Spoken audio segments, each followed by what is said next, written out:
Charles Muntz. Charles Muntz from Up is one of Pixar's most tragic villains because once upon a time, he wasn't a villain at all. Back in his prime, Muntz was an adventurer. Kids idolized him, adults envied him. His name was practically a legend. But everything unraveled the moment he announced he discovered a giant bird deep in South America. Instead of glory, he got humiliation. Scientists branded him a liar, the media mocked him, and the world he once ruled kicked him to the curb. Broken and furious, Muntz vanished into the wilds of Paradise Falls, swearing he wouldn't come back until he had proof. But years turned into decades, and that thirst for redemption curdled into something darker. Alone with nothing but his bitterness and an army of talking dogs, Muntz transformed into a ghost of his former self. A man obsessed, paranoid, and willing to kill just to get back the respect he lost. When Carl and Russell finally meet their childhood hero, they're shocked. The explorer they grew up admiring isn't a hero. He's a villain who's been eaten alive by pride. And that's what makes Muntz so sad. He didn't fall because of greed or power. He fell because he couldn't let go of the past. He lost his soul chasing the validation that was stolen from him. In the end, it wasn't Carl or Kevin who defeated him. It was the bitterness he carried all those lonely years. Frankenstein. At some point, everyone meets that person. You know, the one at parties who feels the need to remind everyone that Frankenstein isn't the monster. Technically, they're right. Frankenstein is the doctor. His creation? He doesn't even get a name. He's just the monster. And that's the whole tragedy. In the classic story, Dr. Henry Frankenstein plays God, sewing together dead bodies and sparking them to life. But once the experiment works, Frankenstein is horrified and abandons the creature he made. Left alone in a world that fears and hates him, the monster doesn't stand a chance. He's desperate for connection, desperate for kindness, but what he gets is fear, cruelty, and violence. And eventually, he gives in to the anger he never asked for. People die. Townspeople rally with pitchforks and torches. The monster lashes out, not because he's evil, but because he was made only to suffer. In a universe full of villains, Frankenstein's monster stands out as something more heartbreaking, a villain by circumstance. He didn't choose this life, it was forced onto him. And no matter how hard he tries, the world won't let him be anything but a monster. Godzilla. Before Godzilla became a pop culture icon, king of monsters, occasional hero, and a big green mascot for punching other giant creatures, he was something much darker. In the original 1954 film, Godzilla wasn't just a monster, he was a tragedy with legs. Awakened by hydrogen bomb testing, Godzilla isn't evil in the normal sense. He's not scheming or cruel. He's a force of nature, the living embodiment of mankind's own reckless destruction. Every building crushed underfoot and every life lost is a direct consequence of humanity's actions, not some malicious plan by Godzilla himself. And when the humans finally manage to bring him down, it doesn't feel like a victory. There's no celebration, no true sense of relief. It feels hollow because deep down, everyone knows the real monster was never Godzilla. It was what created him. Michael Corleone. The Godfather Part 2 is not just one of the greatest sequels ever made. It's an emotionally heavy exploration of family, power, and the slow, inevitable descent into darkness. While the film expands on Vito Corleone's rise to power, it's Michael's story that's the main focus. As the new head of the Corleone crime family, Michael is tasked with leading an empire that's both his birthright and a legacy that haunts him. Michael's transformation from a reluctant outsider to a ruthless godfather is an almost tragic one.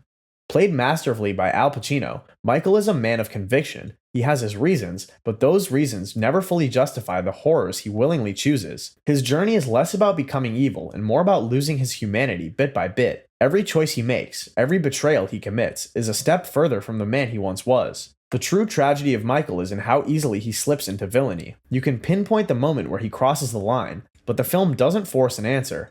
Instead, it's a journey. One where Michael's initial quest for control becomes the very thing that unravels him.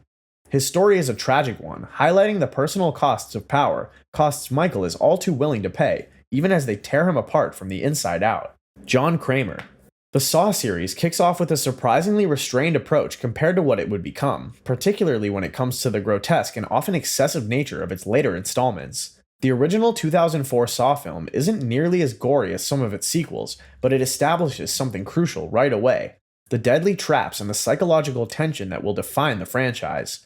And at the heart of this twisted web is John Kramer, aka the Jigsaw Killer, who, as it turns out, is far more complicated than just a villain setting up gruesome puzzles for people to escape. Kramer's traps are as menacing as they are brutal, yet there is a chilling rationale behind his madness. While most people might see a monster in him, the series takes great care to show the events and struggles that shaped his warped view of the world. His actions, as grotesque as they are, stem from a warped sense of justice, a desire to make people appreciate life by forcing them into life or death situations. Saw 10 deepens the complexity of Kramer's character, offering him an opportunity to confront a whole new set of villains. This time, it's not just about his usual method of punishing those who have wronged him or society. It's about the way he becomes the lesser evil in a twisted game of morality. The film pushes John Kramer's character into more sympathetic territory, highlighting how he's been wronged in ways that justify, in his mind, the twisted choices he makes. It's an interesting shift. As much as we may wince at the traps and the people involved, John Kramer isn't just a villain. He's a man damaged by the world around him, and his actions, as horrific as they may be, serve as a dark response to the cruelty he's experienced. Magneto. Magneto has long been one of the most complex figures in the X-Men universe, and whether he's truly a bad guy has been a question for decades. At the core of Magneto's character is a burning desire to protect mutants from the kind of persecution he endured as a young man. As a Holocaust survivor, Magneto is acutely aware of the horrors that come with being hated for who you are, and that trauma fuels his extreme methods. His experiences make him fear the oppression of mutants, and he's willing to go to any lengths to ensure they are never subjected to the same fate. While his goal is undeniably noble, his methods are anything but. Magneto isn't pure evil. His intentions, although often violent and driven by a sense of urgency, are rooted in a desire for justice and self-preservation for those he loves. Unlike typical villains who act out of selfish greed or ambition, Magneto's actions come from a place of deep-seated fear and profound need to safeguard his people. In that sense, he's less of a villain and more of an anti-hero who believes that the ends justify the means, even when it leads him down a dark and dangerous path. Magneto's arc in the X-Men movies is one of the most tragic because, despite his best intentions, his actions often hurt those he's trying to protect. But in the end, he's a character shaped by his past, and his moral compass is skewed by the trauma of his experiences. That makes him a villain, but also a hero in his own eyes, and sometimes that duality is what makes him so captivating. Draco Malfoy. Draco Malfoy spent most of the Harry Potter series as the classic schoolyard bully, sneering, picking fights, and trying to make Harry's life as miserable as possible. But as the story unfolded, it became clear Draco wasn't the simple villain he first appeared to be. Beneath all the arrogance and cruelty was a kid way out of his depth, trapped by family expectations and fear. When it came time for real darkness, Draco couldn't go through with it. Tasked with murdering Dumbledore under Voldemort's orders, Draco hesitates. He stalls. He breaks down, and when the final moment comes, he can't bring himself to commit murder. It's a clear sign that Draco was never cut out to be a true Death Eater. Once the war ends and the influence of his family loosens, Draco's true self shines through. Flawed, cautious, but no longer cruel. He wasn't a hero, but he wasn't a villain either. He was simply human, which in the world of Harry Potter might just be the most complicated thing to be. The Grinch. The Grinch might be best known as the green grouch who tried to steal Christmas, but his story runs much deeper than a simple tale of holiday hijinks. In Dr. Seuss's original book, the Grinch's hatred for Christmas and all the cheerful Who's down in Whoville seems to exist without much explanation. He's just bitter, alone, and downright mean, perched atop Mount Crumpet with nothing but his own anger for company. But when the 2000 film adaptation How the Grinch Stole Christmas hit theaters, it pulled back the curtain on the Grinch's misery. Turns out, he wasn't born bad, he was broken by cruelty. As a young, timid child, the Grinch was adopted and raised among the Whos. He wasn't like the others, but he tried to fit in, even developing a sweet, innocent crush on a classmate, Martha May Whovier. Unfortunately, another classmate, Augustus Mayhew, made him the target of relentless bullying.